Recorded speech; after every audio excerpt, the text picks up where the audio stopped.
여러분 오늘 민법 물권 효력에 대해 공부해 보겠습니다.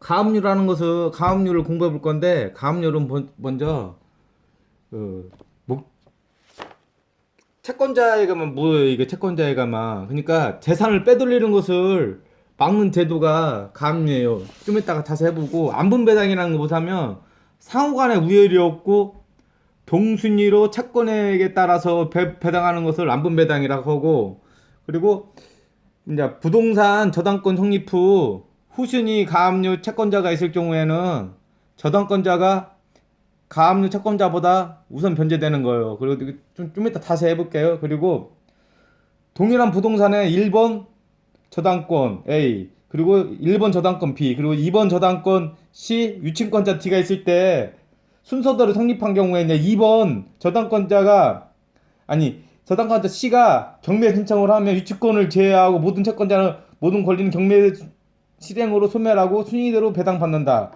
이거거든요. 자세히 해볼게요. 가압류라는 것은 뭐냐면 가압류라는 것은 이제 금전 채권이나 금전으로 그냥 금전 채권이 뭐예요? 금전은 돈이잖아요. 금전 채권은 돈으로 이제 바꿀 수 있는 거 있잖아요. 금전 채권이나 금전으로 환산할 수 있는 채권의 강제 집행을 보존하기 위한 목적으로 강제 집행하기 전에 채무자의 재산을 동결시켜서 채무자의 재산을 빼돌리는 것을 막는 제도예요. 그러니까 만약에 자기가 잘못을 진 사람이 범죄자가 재산을 빼돌릴 거 아니에요. 그냥 소송에서 승소를 하거나 그렇게 하면 가압류를 시켜가지고 재산을 빼돌리는 것을 막는 제도이죠. 그리고 가압류를 할 때는 뭐냐 가압류 신청서를 작성을 해야 돼요. 가압류 신청서에는 채권 금액을 미리 기재해야 돼요. 뭐 1억이건 100만원이건 1000만원이건 10억이건 100억이건 적어야지 가압류 한다고 해도 되는 게 아니고 신청서에 채권 금액을 적어야 돼요. 그리고 가압류 처분 금지 효력이 있어요. 가압류는 가압류 처분 금지 효력이라는 건 뭐냐면 가압류한 목적물에 대하여 이제 처분 있잖아요. 매매 사고 파는 거지 증여 이제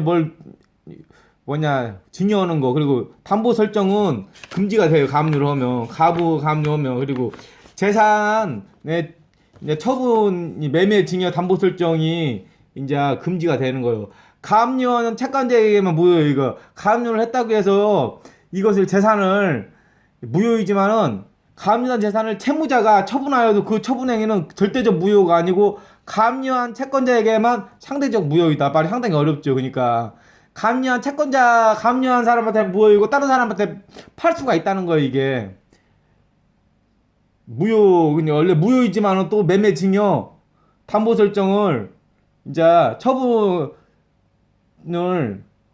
할 수가 있는데 무효인데도 처분하는 것이 이제 그냥 어렵죠. 법이 안분배당이 많이 나오면 이게 부동산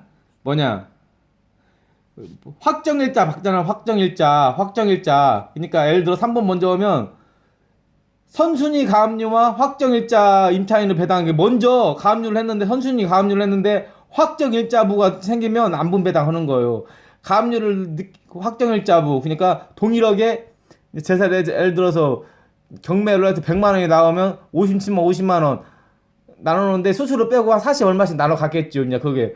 그리고 선순위 가압류 채권자와 후순위 저당권자와 배당관계. 먼저 선순위로 가압류 채권자 했는데 가압류를 했는데 또 나중에 또 저당권을 하는 거예요.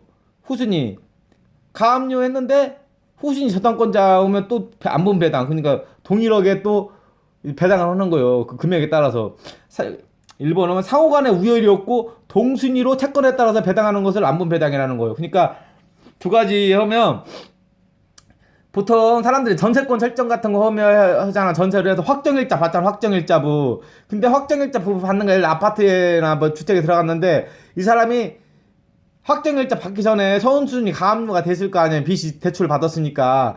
근데 배당 순위가 똑같은 거예요. 확정일자하고 미리 가압류 은행에 대출 받은 거 그거하고 똑같은 거예요. 그거 안분배당이라는 거예요. 또 선순위 가압류 채권자 뭐 예를 들어서 먼저 그 어떤 집 같은 거에다가 가압류를 시켰는데 또 후순위 저당권자 가압류를 했는데 채권자와 후순위 저당권자 배당 관계가 또 안분배당이라는 거죠. 그리고 근데 이제 또 3번 같은 경우에는 저당권자가 가압류 채권자보다 우선 변제받는 것이 있어요. 저당권자.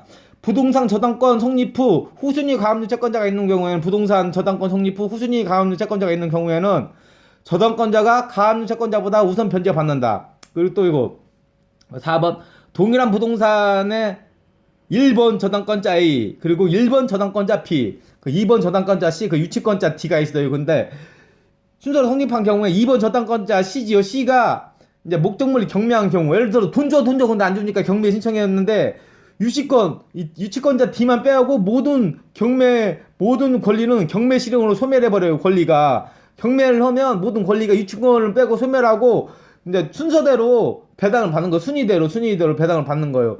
오늘은 물권이 효력에서 가압류, 안분배당, 부동산 저당권 성립 후 후순위 가압류 채권자가 있는 경우 그리고 동일한 부동산의 1번 저당권자 A 1번 저당권자 B, 2번 저당권자 C, 유치권자 D 순서가 성립한 걸 배워봤어요. 오늘도 좋은 하루 되시고 또 제가 좋은 영상 올리겠습니다. 여러분 안녕히 계세요.